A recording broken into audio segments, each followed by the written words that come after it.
Welcome into Sports Idiot Nation. Today is Wednesday, November 25th. Tomorrow's Thanksgiving, so we'll break down the three games that you're going to be watching. Also, we'll settle once and for all turkey versus ham, and we'll find out what T.I and I are thankful and grateful for. Sports, comedy, pop culture, and everything in between. By idiots, for idiots. This is Sports Idiot Nation.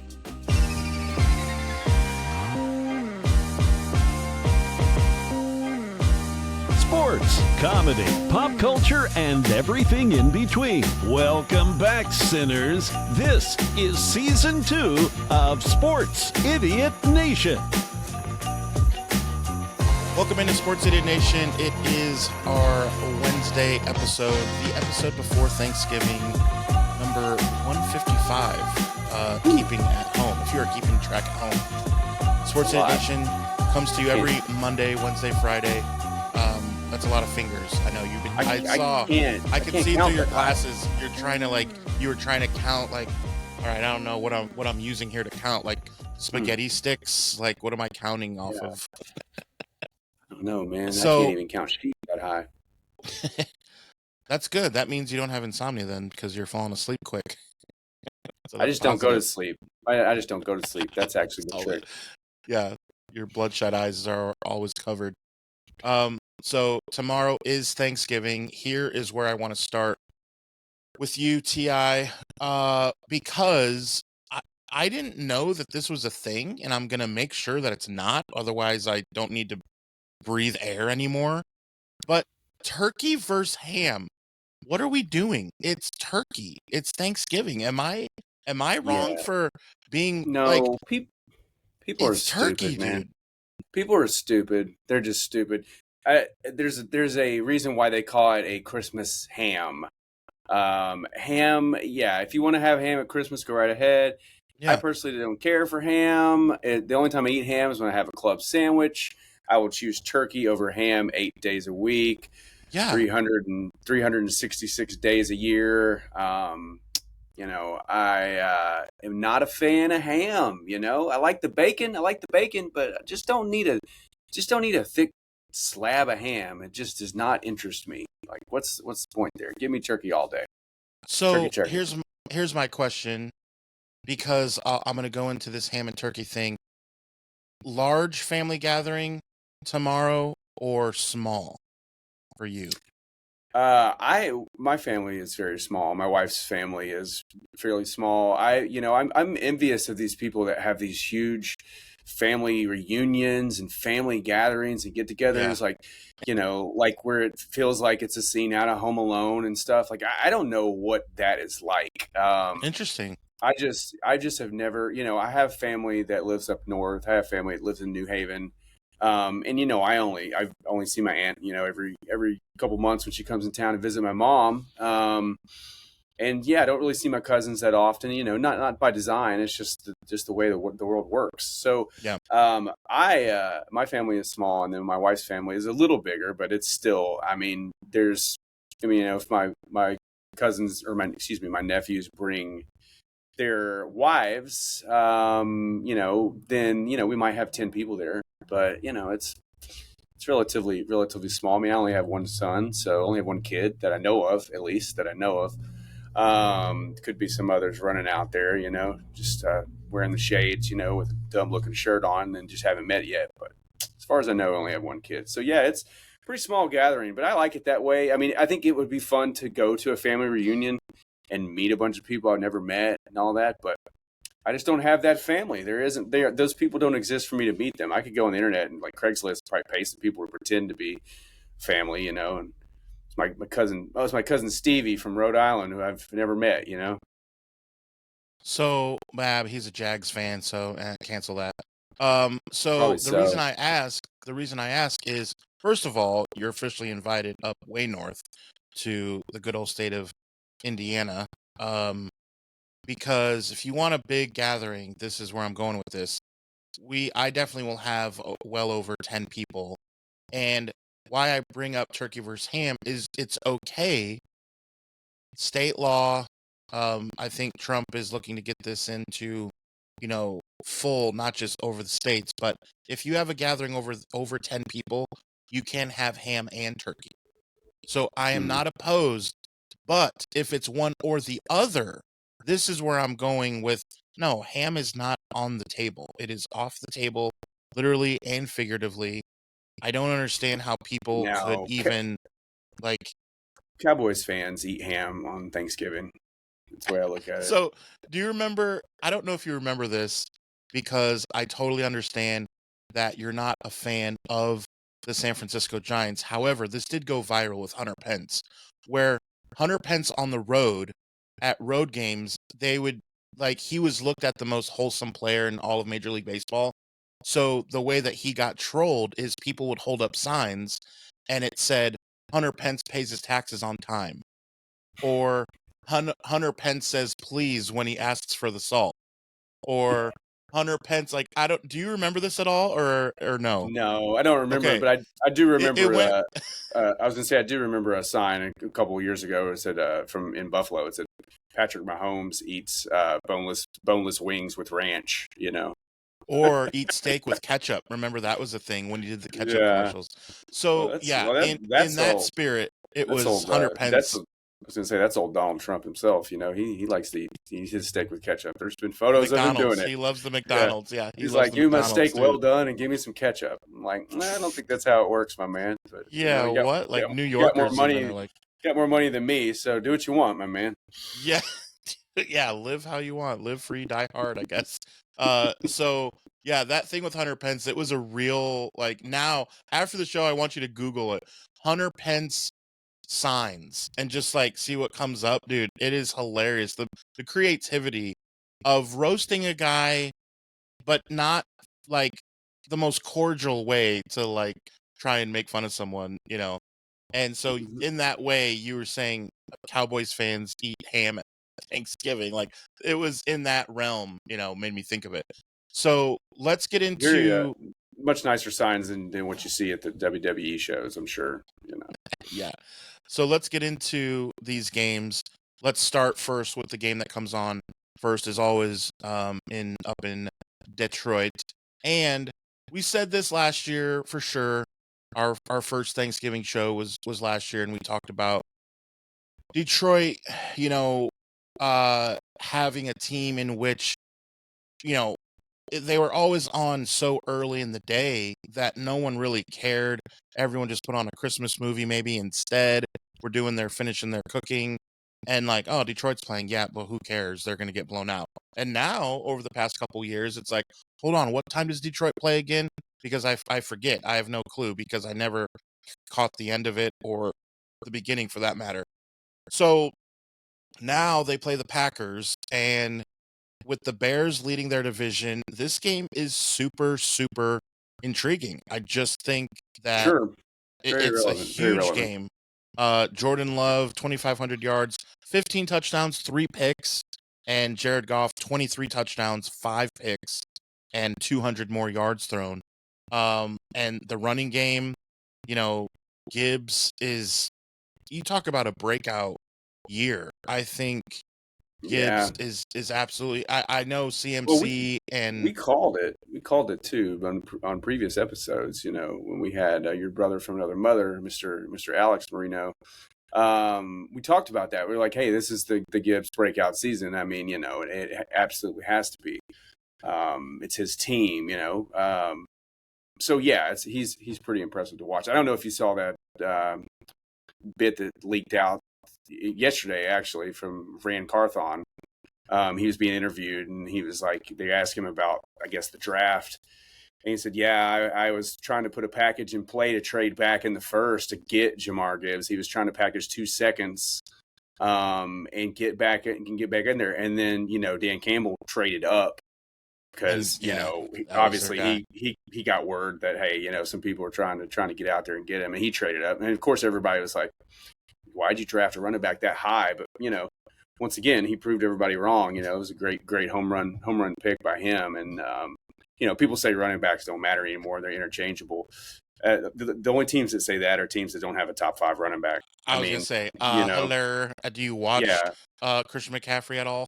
Like, good Lord, man. God, that man fantasy. We were that talking man about had that a couple nights ago. That game, dude had 11 touches out of yeah, 12 in he had the first eight yeah, minutes. that's what I'm saying. He had 11 touches in the first quarter.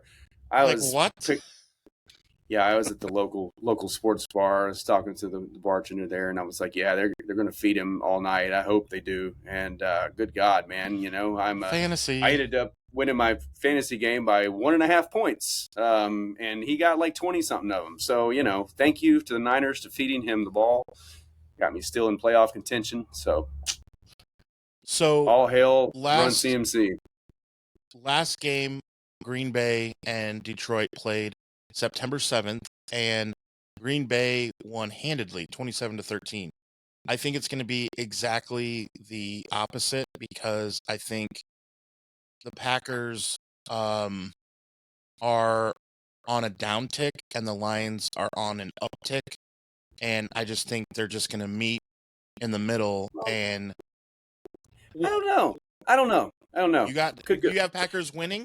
I have I mean, Lions winning big. I have Lions winning big. so You might this have is my Lions thought. win, but by just by a little bit. But I I don't don't know. know, man. I don't know. Here's my thoughts. The Lions looked pretty dead in the water last week against the Giants. And ended up coming back obviously and winning the game. But at some point it was like I think 17-7, and it looked like the Giants were going to win. It did I look just bad. it's It a did. short week. I just don't know if that momentum carries on.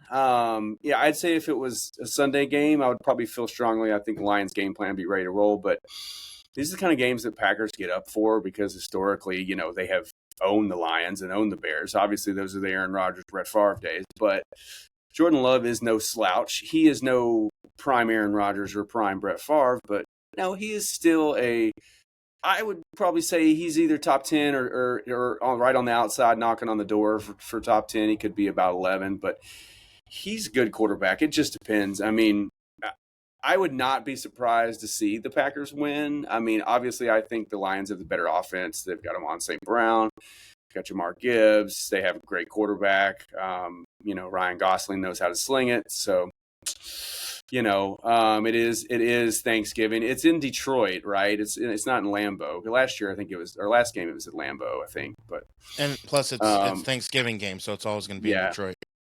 Yeah, that's right. They never play a road game. I was Yeah. thinking for some reason they just always had them on Thanksgiving. But yeah, you're right. It's always in Detroit, which has always been kind of weird too. I mean, it's granted at least they're good now, so it's not just That's a what I'm crap saying. game. But Exactly. I mean, but I don't know. We'll see, man. I mean, I'm just for the sake of argument, so we can have a debate. I'm gonna go ahead and say the Packers squeak it out with a field goal, but I also wouldn't be surprised to see the Lions just win by 30 too. So I think it's about the run game, and they'll find a way to run on Micah Parsons and those guys. I think they win by 10, 37-27 is what I'll say. You think like 27-24 something like that? Yeah, hold on a minute. I'm going to put a bet. I'm going to go ahead and put a bet in for you real quick on a bet NGM real quick.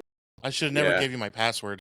Yeah, I just put you a bet in for $5,000, putting $5,000 on cool, crisp 5K. Cool. All right. Crispy. Boop, boop, boop, boop, boop, boop, boop. Got 37-27. All right. Got it. 37-27. So now, hope you win that money. Yeah. Appreciate you. Let's move to another team that always has a home game is our beloved, oh so beloved Dallas Cowboys. They have the Chiefs. Like, so they're feeling good. They have the Dallas Ham Eaters. They're feeling good. Dak Prescott almost 3,000 yards already, 23 touchdowns, 7 picks, and going against good QB, man. Good QB. Quietly, Mahomes actually has more yards than Dak Prescott. More. Yeah.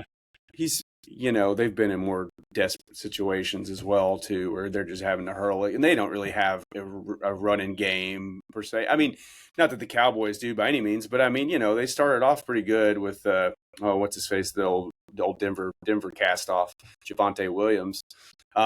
He's kind of dropped off a little bit, but, I mean, he came out the gate like gangbusters. So, I think they have weapons all over the place. I mean, we joked about, CeeDee Lamb and Pickens and Ferguson all having like, and even Javonte having top 10 in touchdowns almost in every category. So, I mean, they've got I the have weapons. Ferguson on my Yeah, fantasy. I have him in one league as well, and I think he's got like 7 touchdowns or something. But yeah, and Pickens has 1,000 yards already. That's what I'm saying. The Dallas Cowboys would be a scary team if they had a defense. They just do not have a defense.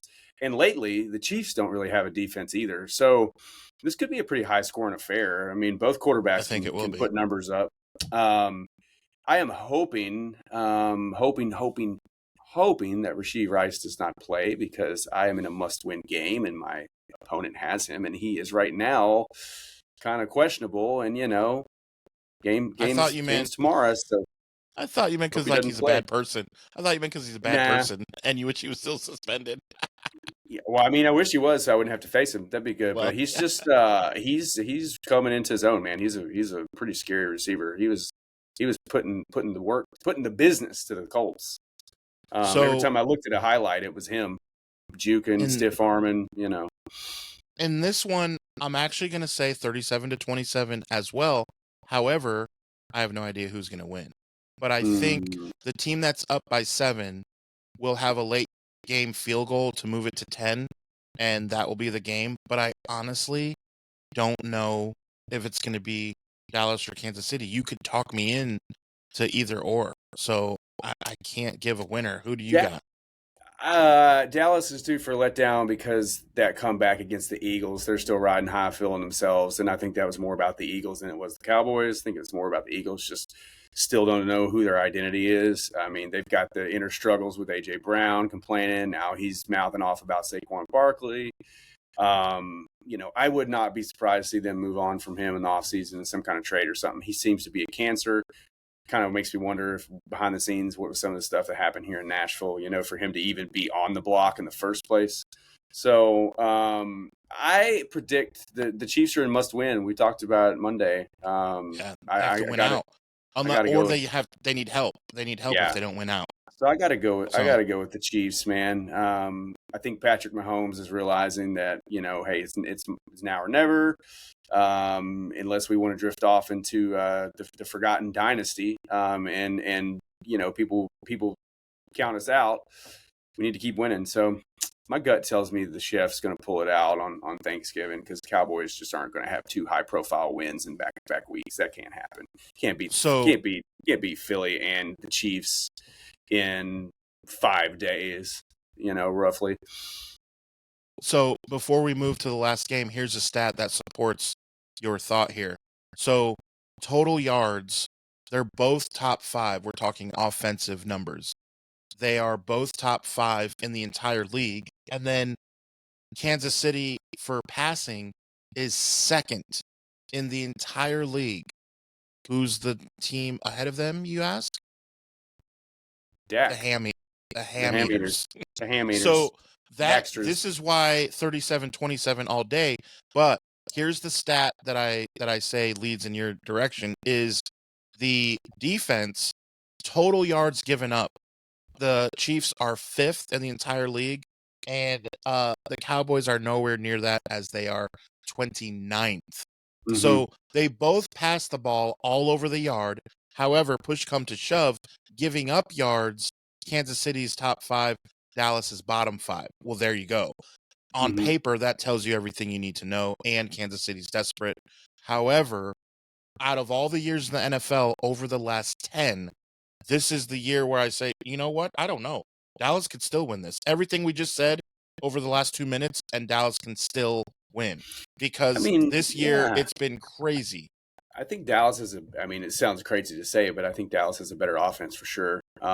So just who's going to make that last stop? Like they can trade points for points all day, like that, back in the day with that Rams Chiefs game that year when it was like 59-54 or something was the final score. Like it was just Monday like, Night Football. Yeah, nobody's playing defense, but somebody's going to have to make a stop when it matters. And so it's just who's going to be that team. And my money's on the Chiefs because I just don't think the Cowboys can stop anybody.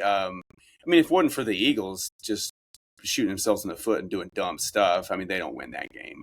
Like I said, why in the world if you're on the 1, why would you take that punt and try to run it. Like, just let it go in the end zone, man. Like, that was just so dumb. I mean, if he doesn't do that, then they win that game. Eagles win that game. I don't know if you saw the guy who forced that fumble. He was getting pushed, or he's the gunner. He was getting pushed around, push. He just kept going, fought through, came down, juked like 4 or 5 people, tackles him, forced the fumble. Yeah. 99% of players would have given up on that play. And, Right. So it's just, that's what it is, man. It's all about who has the testicular fortitude to make that last stop and be willing to go the extra mile. And on Thanksgiving, with the whole country watching, maybe parts of the world, considering how popular Taylor Swift has made the Chiefs. So we'll see. Yeah. This year, again, is just full of parity, and you have the Falcons beating the Bills randomly. Games like this where it's like, Dallas is much better. I don't enjoy saying this out loud, but Dallas is much better than teams like that, than say the Falcons, or teams that. Sure. I mean, the Saints a couple weeks ago won, and you're like, what in the world? So that's why I give them a shot. I don't know what's going to happen. I just know the score is going to be 37-27. So next is Joe Burrow. I guess he's going to play? What are we doing? I don't know, man. If I was Cincinnati, I mean, does Cincinnati really think that they are going to lap the Ravens and the Steelers and take this division? Or are they just trying to get Joe Burrow back feeling himself? I mean, I don't know. Why? What's the point? That's what I'm saying. He's been to the Super Bowl. He doesn't need to feel himself. He's already been to the Super Bowl. Like, what are we doing? Throw him in there. Yeah, you're liable to throw him in there and him get hurt, and then you're just right back where you were. It's almost like, if you're the Bengals, you're doing that you're giving more Pittsburgh, you're giving them help, because a healthy Joe Burrow versus the rest of the AFC North, I gotta feel like the Steelers are like, yes, play, because then they have a chance to beat the Ravens, because they are in a free-falling. I mean, again, we talked about this on last episode.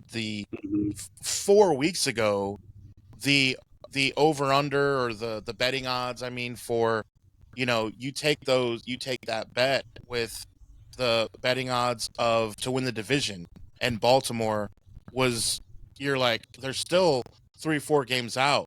Well, not anymore. Pittsburgh's finding ways to lose, obviously without Aaron Rodgers as well. And then Lamar's back. They get other guys on defense back, and here come the Ravens. And it's like, yep, if you placed that bet a month ago or 5 weeks ago, you're looking pretty good now for the Ravens winning the division. And we're all like rolling our eyes at the AFC North. And this is such an AFC North move. You just start the franchise guy randomly for literally no reason. I mean, I just don't understand the point. If he gets hurt a smidge, if he breaks a fingernail, it's like, what are you doing? What's the point? I mean, until you have the defense fixed, it's an uphill climb to beat the Ravens. I mean, come on. They're not going to fix the defense. Your defense is going to stop Lamar Jackson and Derrick Henry, and even Zay Flowers. I mean, for crying out loud, I think he's having a career year. He's not putting up insane numbers, but man, he's still getting like 70, 80 yards a game. It seems like, he's only had a couple touchdowns, but I mean, let's be real. There's really only 2 people in Baltimore that score touchdowns, Lamar and Derrick Henry. So that's not his job. His job is just move the chains. So, he's doing his job well. Over 13 yards per reception.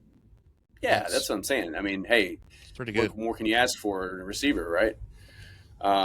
When you got 2 guys that can get you a touchdown at will, it's nice to have a receiver that you can throw it to, keep the defense honest. So, I definitely think it's stupid if they start Joe Burrow. Even if they do start Joe Burrow, I still got to go with Baltimore on this one. I just think Baltimore knows what's at stake more than Cincinnati does. Yeah.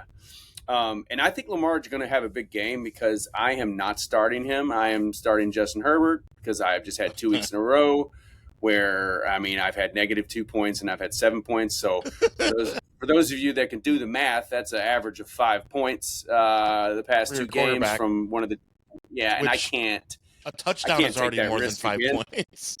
Yeah, so I Like, can't what are take we that risk doing? again because I am the Chiefs in fantasy football. I'm in must win. So I got to go back with Herbert there, and I've mentioned I've got Ladd McConkey. I like to stack He's my QBs coming with off a bye. Yeah. their wide receiver ones. So I've got to. So usually when that happens, when they're on my bench, they go off. So I think Lamar's going to have a good game. I do have Mr. Derrick Henry in 2 out of 3 of my leagues, so hopefully he has a pretty big game. He likes to eat, he likes to have the ball fed to him. Against the Bengals defense, Yeah, he's notoriously known for stiff arming their players pretty often back during the Titans days. So I think he enjoys going up against them twice a year. Yeah. Yep. So we're on got to go with the Ravens. Got to go with the Ravens train. The Ravens train for sure. All right. So reminder, real quick. If you are catching this episode, maybe for the first time, you've stumbled upon it, be sure to click our link. We have all kinds of fun gear, very similar, not exactly, but similar to what Mr. T.I is wearing even now. That's a beautiful Titans Idiot shirt. We have more Sports Idiot Nation stuff, but it's all hoodies. Hey. It's definitely hoodie season. But yeah, I do like that shirt. I do need a Sports Idiot Nation shirt like that. I mean, because I can wear that at the office, honestly. You don't even have to wear clothes at the office if you don't want. I mean, right? Because you own the company now, so Very fair. You have not made a more fair point in 154 episodes. I'll be honest. So I do. Yeah, that is very true. So reminder, episodes come to you every Monday, Wednesday, and Friday. Follow us all over the social medias. I want to get you out of here on this, T.I. What is something that you are thankful and grateful for, as tomorrow is the day of the celebrating the pilgrims killing all the, Indians and stuff? Yeah, We get morbid. Yeah, I will have to say, I'm thankful for a lot of things in life. Thankful for a lot of things, but considering that today is Wednesday, I am very thankful for Stranger Things 5 coming back tonight. Comes on. It will debut at 7 p.m. Central. Okay. I've already told my wife and son I'm taking over the giant TV in the living room. I'm not watching it in my office. You can either watch or you can not. Well, no, they are not going to be watching. My son is just not ready for Stranger Things, and my wife that's fair. My wife has crazy nightmares.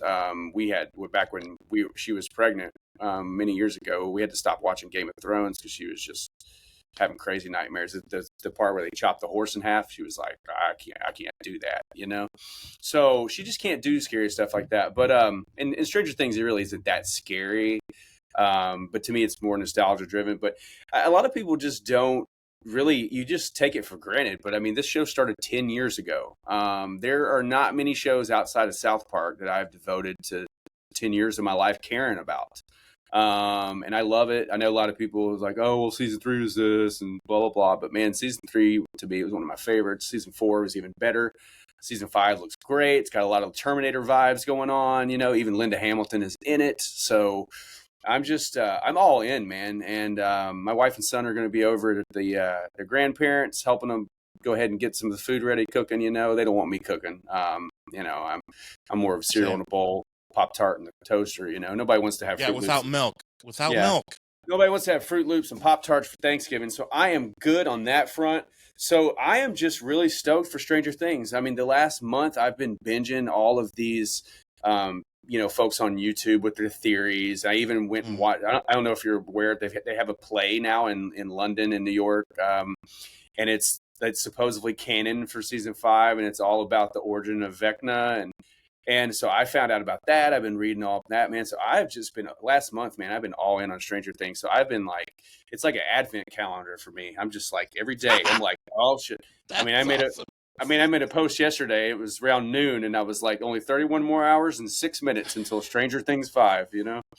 So that's what I'm super thankful for. Of course, thankful for my family and thankful for you guys, thankful for the whole Cineverse. But right now, I'm all in on Stranger Things. So thank you, Duffer Brothers. Thank you very much for making my Thanksgiving and my Christmas and my New Year's, because all the volumes. Volume 1 is tonight. Volume 2 is on Christmas Eve, and Volume 3 is on New Year's Eve. Can't beat it, you know. So It's almost like they knew what they were doing. It's almost. yeah. Like, I mean, you know, and I love that they're debuting it on Wednesday instead of Thursday, because they know everybody's watching football and stuff. So they were like, hey, let's give something. Beat it. Let's they're not beat the. they're not yeah. doing the whole thing. I don't know how many episodes. I'd probably guess they're probably dropping about 4 or 6 episodes. That's enough for people to binge through before it's Thanksgiving. So why not, man? You know, and 7:00 p.m. is great. You know, it's not like they're putting it on at noon. It's like, hey, it's 7:00. It's prime time. So man, I'm all in on that. What about you? What are you thankful for?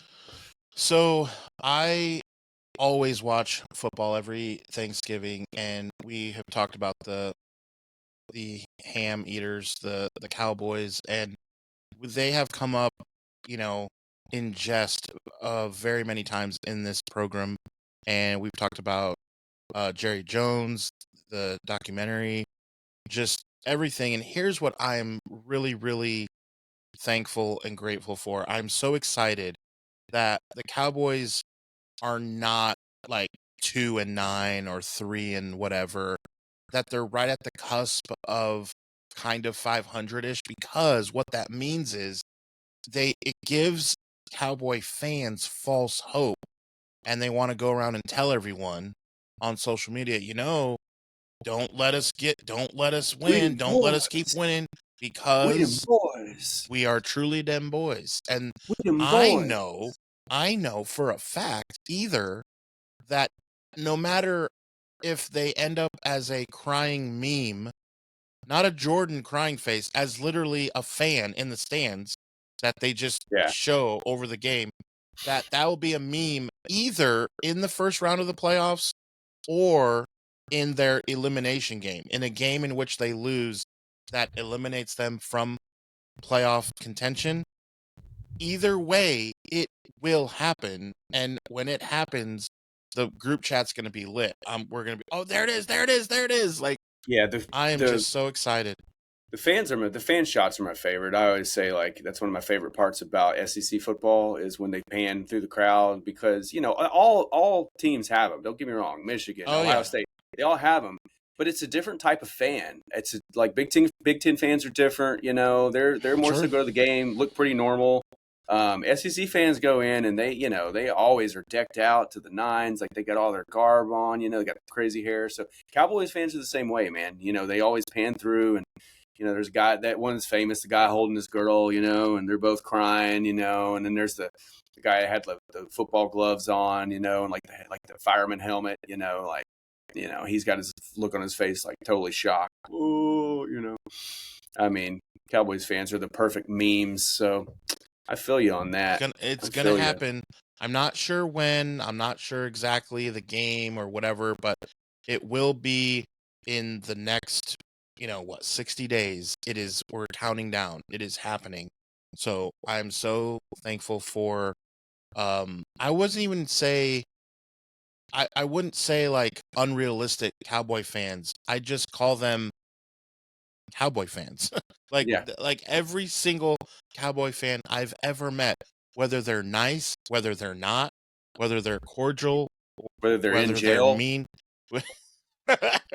whether they're male, whether they're female, it doesn't matter. All of them have the same but this year, it's unbelievable. I've never met a fan base more false hope and wanting to let you know about it. And so that excites me a lot when I know it's not going to come together. Yeah, they always got their jean shorts on, their jams are a little bit below their knees. They got their white K-Swiss on. Usually got a pager or ankle bracelet. They got a fade going on. Like they have a look to them. Cowboys fans have a look. You can spot them a mile away. Yeah. So you love to see it. Hopefully, we see some of that in this game. Could be kind of fun, especially if they're up in the fourth quarter. and and it pans to like some of them like kind of celebrating, and then maybe Kansas City, scores 14 unanswered. Who knows? That's what I'm looking for. That's what I'm thankful for. Of course, the again, okay, my family, that all stuff, like my business, I'm really excited about the looks on the Cowboy fans' faces. I'm really more intently looking for that than like my family, like my friends. Yeah. Like it's all good.